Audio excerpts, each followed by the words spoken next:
Jack Benny program.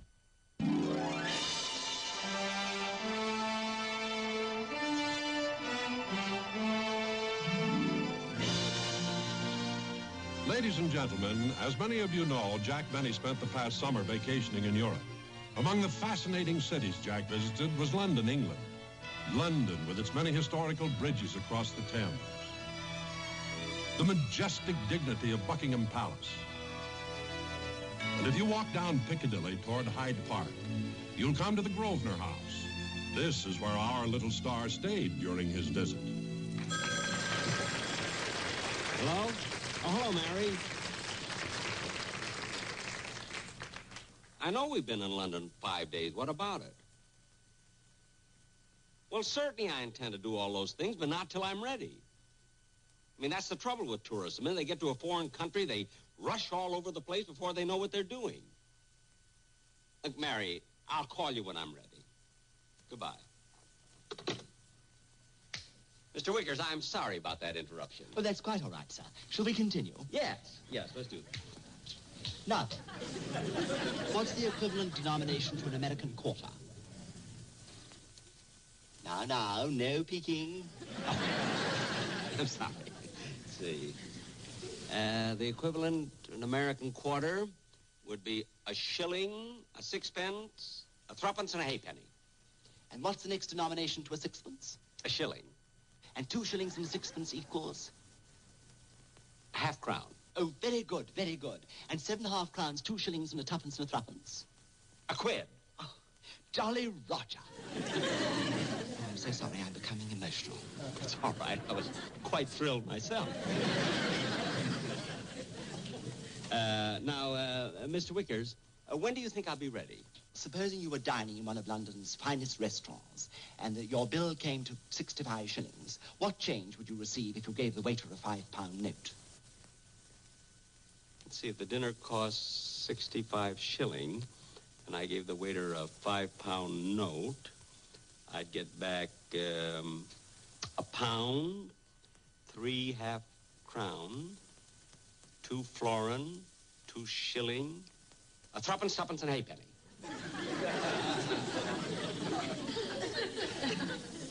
Oh, Mr. Benny, you're short a shilling.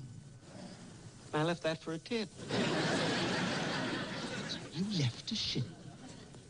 Well, you told me it was a classy restaurant. Mr. Benny, you are ready.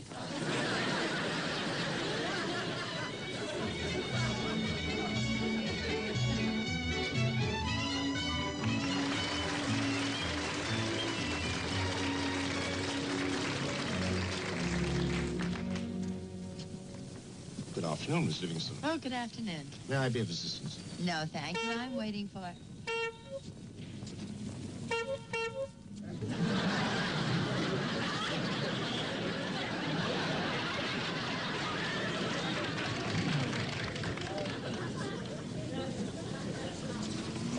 Jack, how could you hitch a ride on a bicycle?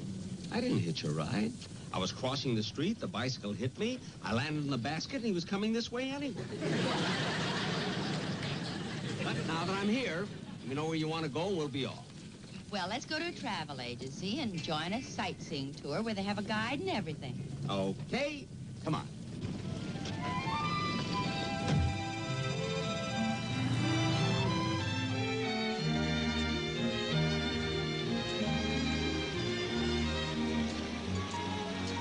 Trafalgar Square here was named after the victory of the Battle of Trafalgar, which was fought under the leadership of one of England's most outstanding heroes, Lord Nelson. The statue to Lord Nelson was erected in 1867 and stands on a pedestal 145 feet high. Well, are you convinced, Jack? What do you mean, convinced? When we saw it from the bus, you said, look, there's the Leaning Tower of Pisa. Lawrence, anybody can make a mistake. It looked like it was leaning to me. The bus was going uphill.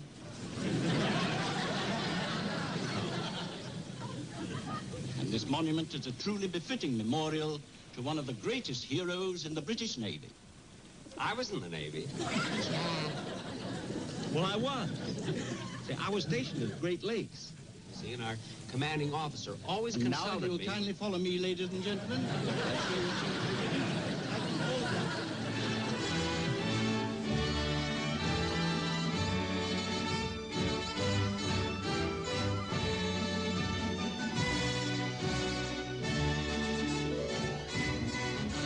That is the White Tower, the original Tower of London, built by William the Conqueror in 1078.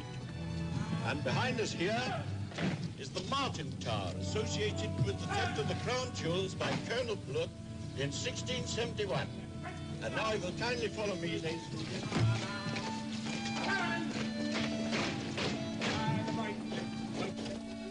From here you have a beautiful view of London. The main entrance to the tower is over on that side. Hey, fellas!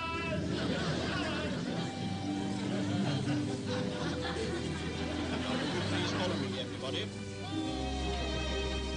And these, ladies and gentlemen, are the crown jewels of England.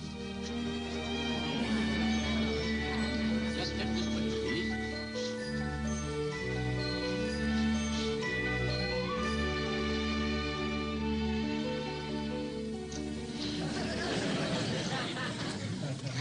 Look at those jewels. Aren't they beautiful? Beautiful. And they cost millions and millions of dollars. Gee, look at the way they sparkle. It might interest you to know that only on rare occasions do these treasures ever leave the tower. The last time was for the coronation, when this beautiful crown with its magnificent jewels was worn by... I say, Governor, would you stop panting? Your hot breath is fogging up the rubies. Oh, I'm sorry. Now that you've all seen these magnificent jewels, if you'll kindly follow me, I'll show you to the section of the tower that was once occupied by Henry VIII.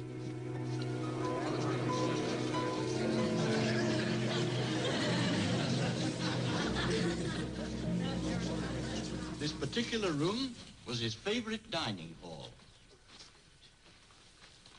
Come this way, please. Now, although the food on this table is made of wax, it represents a normal meal consumed by Henry VIII 5 times a day. Needless to say, this constant eating did cause a bit of an upset to his stomach. Now, there are several items of interest here that I'd like to draw your attention to. You know, Jack, it's hard to believe that one man could eat all this food and still... Jack. Jack. Now, if you will notice Jack. on the face of this Jack. picture here,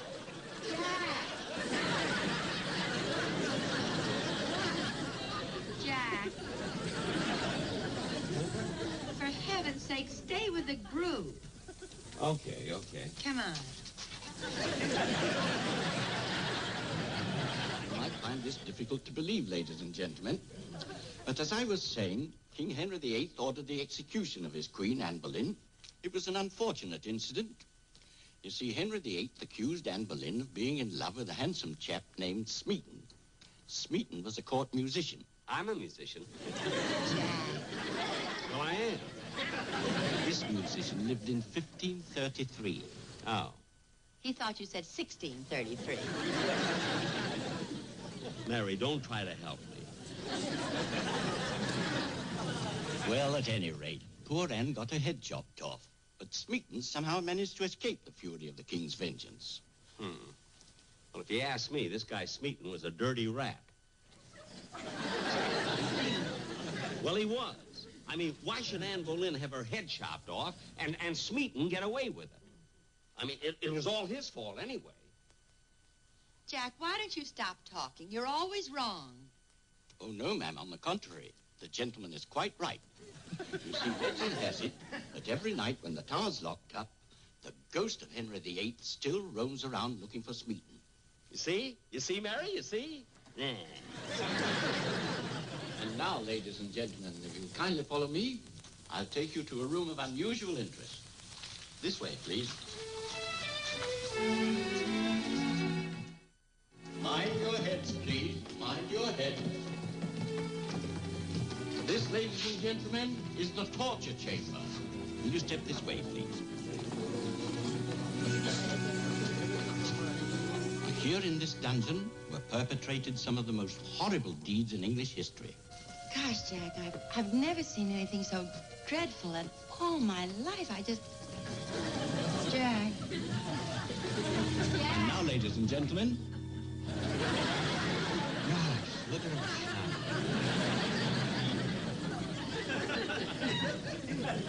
Jack, what's the matter with you? Oh, all right. And then there's another thing we ought to remember, ladies and gentlemen. No matter how fearful the punishment inflicted on these unfortunates, their terrifying screams could not be heard beyond this room because the walls are 12 feet thick. Isn't that horrible? Yeah. And I might add that the rack, this instrument here, is the most fiendish device of all. They would manacle a man by the wrists and by the feet, and then they would turn that wheel, and he would stretch and stretch until he would be forced to obey their slightest wish. Did you hear that, Jack? Yeah, it sounded familiar. You put it in Dennis Day's contract. And now, ladies and gentlemen, if you will follow me, I have one more item of interest to show you through this door. I'm sorry we weren't able to stay here any longer, ladies and gentlemen. It is time for the guard to lock up the old tower for tonight. I hope you all enjoyed it. You know, Jack, it's the most thrilling tour I've ever been on. Jack! Jack! Jack! Jack! See, that big one must be at least 100 carats. I'll come back again tomorrow. Where'd they go? Oh, yes, they went through the torture chamber.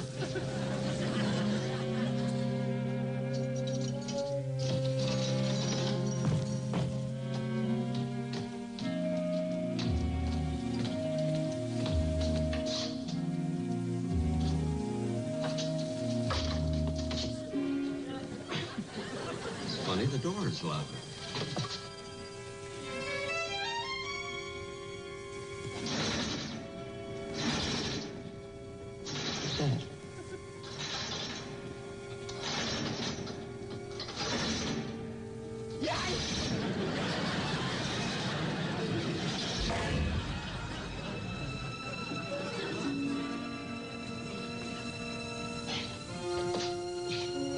Mary!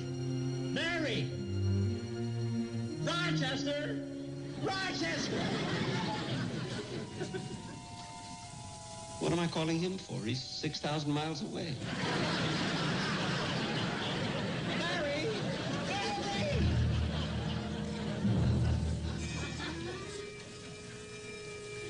Mary!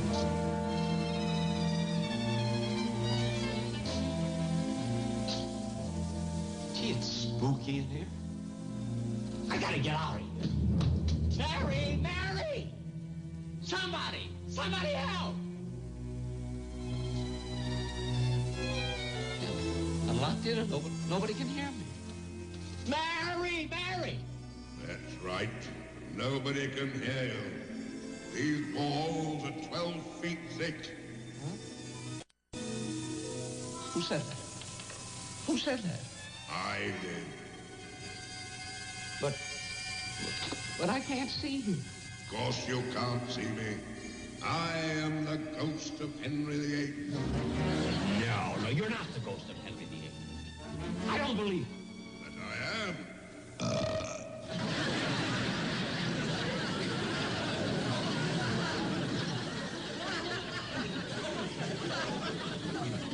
Last I've got you where I want you.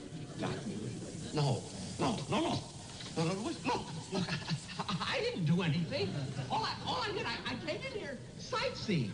That's all, with a lot of tourists. That's all with Mary. Mary was with me. All we were doing was running around the place. What's happened? I've been waiting for this for a long time, and I finally caught up with you. Me? Yes, you. The secret lover of Anne Boleyn. No, you're mistaken. I'm Jack Benny, star of stage, screen, and television.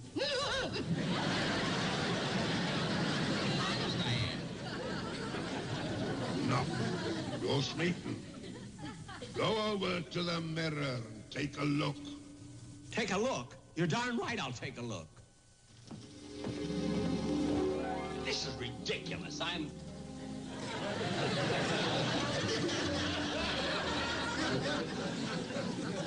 don't understand. I told you, you're Smeaton, the man who made love to my queen. No, it must have been somebody else. It couldn't have been me. I'm a lousy lover. He told me that. I don't care what you... Now, please, listen to me, Hank. I mean, Henry. It must have been another Smeaton. It's Mary. Mary heard me. They're coming back.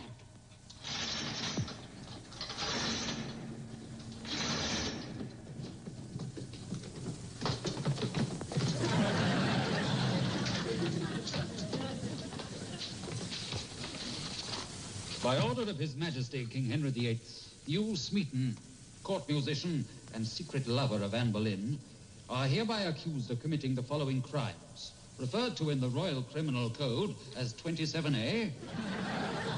I'm not guilty. 33B. Not guilty. And a 9 and 6. Not... Wait a minute. 9... What's 9 and 6? The 15.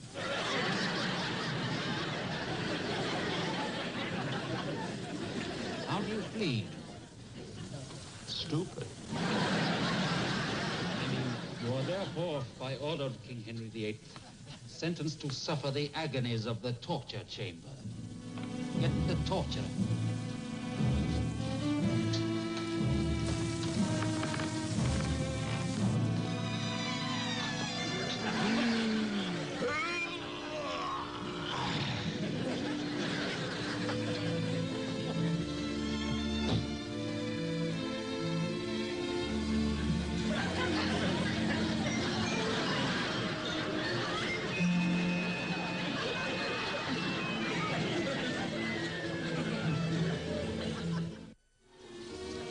Prepare him for the rack. Wait a minute. You can't do this to me. Look, you got the wrong Smeaton. Look, I'm not the guy. Please, fellas, if you let me go, I'll give you each 100 gillion. What's a gillion? That was money before our time. Stretch it.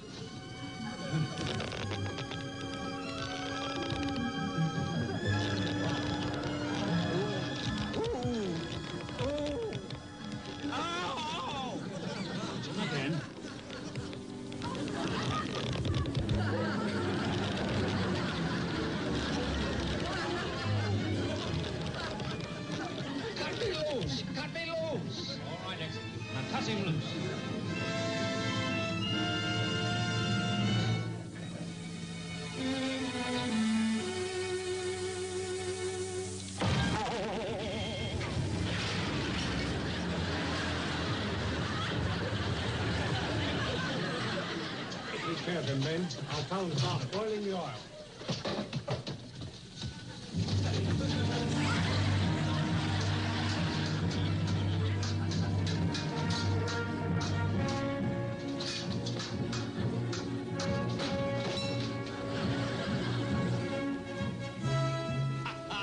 I'll give you a sporting chance.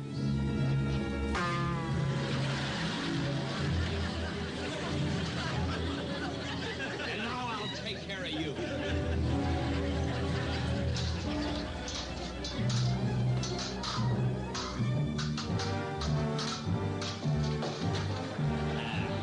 No sporting chance for you.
I've been captain of King Henry VIII's cricket team for 5 years. And this is the smoothest shave I've ever had, thanks to this double-edged blade.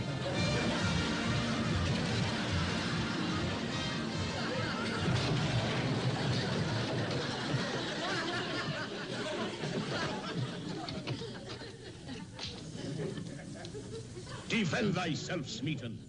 You're about to meet the greatest swordsman in all England. On guard!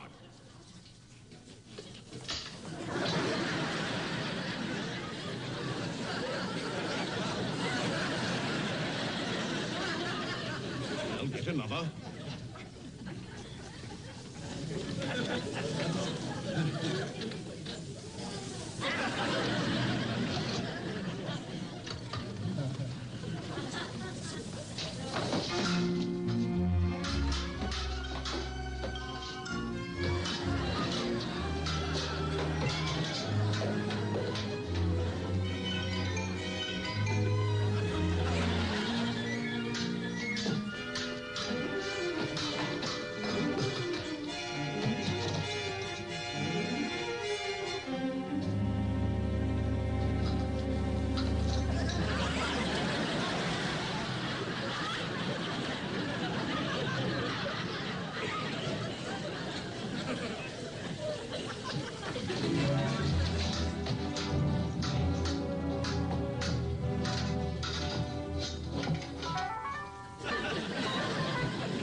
Where are the rest? Come on. Oh, there are more of you, eh? Well, enter and be killed like the rest. Ha, Anne Boleyn. You told Henry I was a lousy lover. I don't know what you're talking about. Put down that umbrella. Umbrella?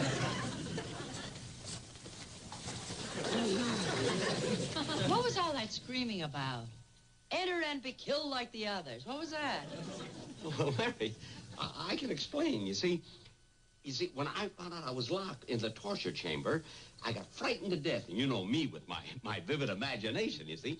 I thought that, that I was back in the year 1533, and King Henry VIII accused me of making love to Anne Boleyn. I say, Governor, would you mind explaining later? We've got to catch the bus back to town. All right.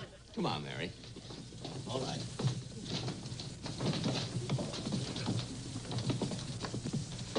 So long, Henry. Goodbye, Jack.